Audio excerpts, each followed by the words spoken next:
um grande fator que prejudica o aprendizado dos superdotados, que as escolas não percebem, é a desmotivação. E aí, a primeira pergunta que eu preciso responder para vocês é: como evitar que alunos superdotados se sintam desmotivados na escola? A escola deve oferecer desafios adequados, sem sobrecarregar o aluno, ou seja, enriquecer não é dar mais, é dar mais complexidade. Então, não é em volume, em quantidade, é qualidade desse processo. Ou seja, eu enriqueço esse currículo, promovendo um aprendizado significativo, sem sobrecarregar o aluno. Então, por exemplo, se a gente fosse pensar, eu tenho aqui um aluno que precisa de um currículo telescópico, por exemplo. Ele permite que o aluno avance mais rapidamente nas disciplinas em que tem maior facilidade. Por exemplo, tem facilidade em inglês, eu vou avançar mais rapidamente em inglês. Em arte, em matemática, se for só por disciplina. Se for um superdotado total, preciso pensar quais são as habilidades que já tem ali, até pensar em aceleração de série, por exemplo.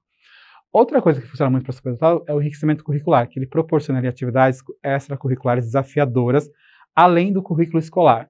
É importante que a gente também permita ali na escola grupo de interesse, que permitam interação com pares intelectualmente compatíveis, não só pensando em idade.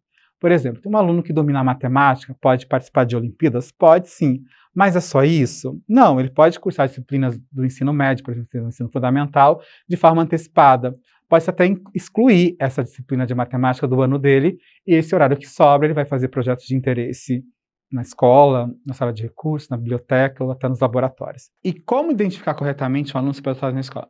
Nem todo aluno superdotado tem desempenho acadêmico excepcional. Isso é um mito importante para a gente esclarecer. Porque geralmente, para que a gente tenha um desempenho excepcional, precisa ter motivação e interesse sobre. E as escolas hoje, infelizmente, não atendem bem esses alunos porque eles têm um padrão ali, um currículo tradicional preso, meio engessado. E aí, de fato, se eu estiver desmotivado, não vai ter rendimento. Então, para vocês terem uma ideia, tem pesquisas que indicam que quase 90% dos superdotados vão ter desempenho acadêmico abaixo ali do excepcional. Mas existe ali uma curiosidade muito intensa, uma criatividade muito intensa. Geralmente ela aprende muito mais fácil em casa ou em lugares que não o ambiente tradicional como a escola é. E aí, se eu tenho esse desempenho mediano, geralmente os professores não vão associar que isso pode ser superdotação. E aí, eu preciso pensar que quais comportamentos estão levando essa criança a ficar desmotivada, esse adolescente desmotivado.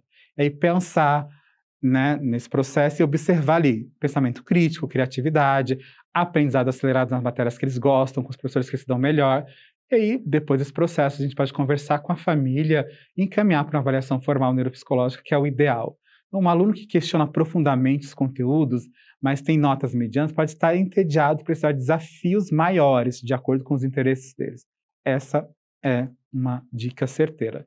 E aí, como que a gente vai adaptar o ensino para esses alunos superdotados que se sintam desafiados? Primeiro, tem um teórico espanhol, que é o Javier Turon, ele pesquisa muito sobre a personalização do ensino, ou seja, o ensino personalizado é a chave para atender os superdotados. Ele deve focar em aprofundamento e aplicação prática do conhecimento, ou seja, eu personalizo o que aquele aluno tem de interesse e crio estratégia para que aquele conhecimento seja praticado ali de forma adequada na escola, não só pensando no que eu tenho que fazer. Se ele não é obrigado a esperar a turma inteira fazer para seguir, eu posso pensar nessa flexibilização curricular dentro da sala de aula, aprofundar esse currículo. E algumas boas práticas também são possíveis a gente pensar. Então, projetos de pesquisa independentes orientados por professores, por exemplo, estou lá no ensino fundamental, pode ser que o professor do ensino médio oriente um projeto de pesquisa aqui em química experimental, em física experimental. Ou seja, vai ter acesso rapidamente a conteúdos ali que não estão pensados para a faixa etária. Acesso a disciplinas mais avançadas, eu posso ser aluno ouvinte em universidades, em cursos online, por aí. Então, isso é possível de fazer. Então, a escola deve enriquecer esse currículo. E também é importante flexibilizar, para que o aluno avance seu próprio ritmo. Respeitar o ritmo do aluno é fundamental, tanto para aqueles que têm uma dificuldade ali de aprendizagem, tanto para aquele que aprende de forma mais rápida. Então, por que você, professor, se sente mais seguro em atender quem aprende com menos velocidade e fica com uma dificuldade imensa de atender quem aprende mais rápido? Pense nesse processo. Um aluno superdotado, por exemplo, com grande interesse em literatura, ele pode escrever um livro ou criar um podcast ao invés de apenas seguir a grade curricular comum. Ou seja, aproveita a habilidade, a capacidade, ali, o talento dele, o que tem ali de importante, e foge do comum, daqueles estudar os temas, das escolas literárias, ok, mas ele já domina isso.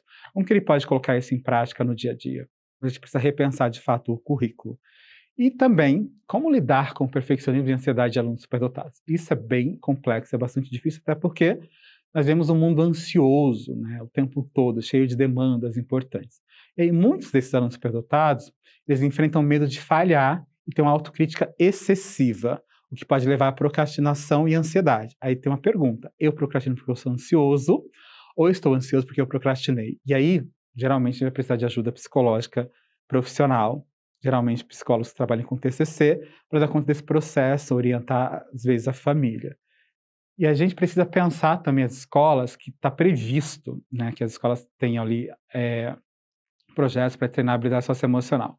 Uma boa prática nesse sentido é a gente ensinar autorregulação emocional, também resiliência, valorizar o processo de aprendizado e não seja normalizado como parte do aprendizado. Ou seja, eu preciso deixar esse aluno à vontade, que ele comunique. Então, seria também importante criar aí um professor referência em ambiente escolar, para que ele consiga desabafar, falar as coisas boas e as coisas não tão boas, que está impactando ali a vida dele na escola. E como promover um ambiente escolar onde superdotados se sintam incluídos? É bastante complexo, uma vez que nós estamos preparados para a média.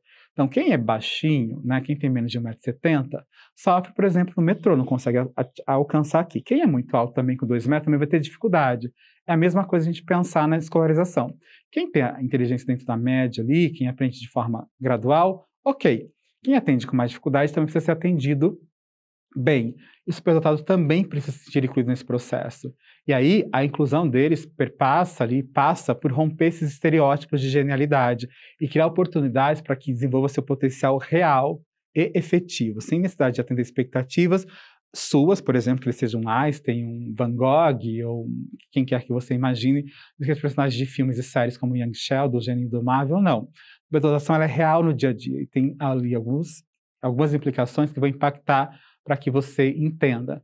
E uma boa prática que a gente recomenda à escola é que vocês façam formação de professores para reconhecer e estimular as altas capacidades. Pensar em eventos acadêmicos, feiras científicas, não é suficiente. Eu preciso que esse aluno tenha ali um respaldo para que a gente consiga atendê-los. E isso perpassa por uma boa formação contínua à luz da ciência, com evidências científicas, óbvio, e também compreender no dia a dia quem é essa pessoa, quem é esse aluno. Para além da cognição, que são pessoas ali intensas emocionalmente e sensível também emocionalmente.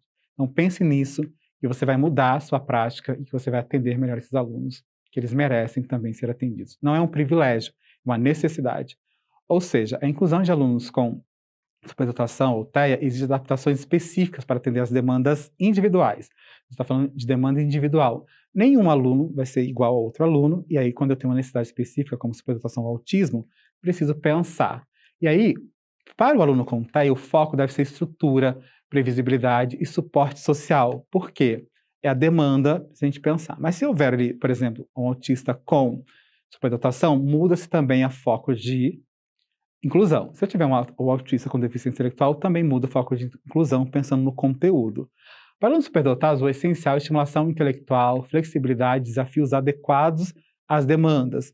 Ou seja, escolas verdadeiramente inclusivas respeitam a diversidade neurocognitiva e criam ambientes onde todos possam viver seu potencial. Educação inclusiva, de fato, o que significa e como aplicar? São perguntas bastante difíceis a gente responder aqui em pouco tempo, mas vamos tentar. A educação inclusiva, de fato, é como ela se diferencia da mera integração. A gente precisa pensar ao longo do processo histórico. Então, a gente passou por um processo aí de integração, de manutenção, mas, na verdade, a educação inclusiva vai além da simples integração de alunos com diferentes perfis em uma sala de aula.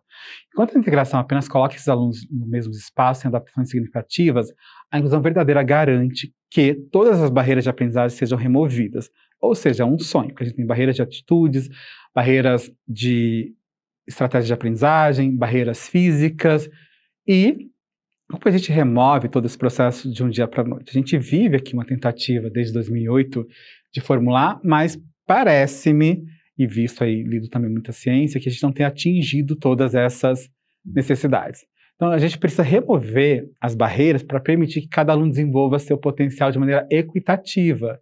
Eu tenho que pensar quais são os diferenciais da educação inclusiva, de fato. Uma adaptação curricular individualizada, o currículo deve ser flexível para atender a diferentes perfis, como alunos com TEA superdotados, por exemplo.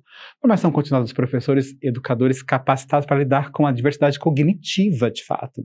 ambiente acessível e estimulante, espaços físicos e materiais didáticos adaptados para garantir participação ativa e também valorização da neurodiversidade, compreender que cada aluno aprende de forma única e que o ensino deve se moldar às suas necessidades, ou seja, participação e respeito afetivo e efetivo. Alunos não apenas presentes na escola, mas participando ativamente, sendo valorizados.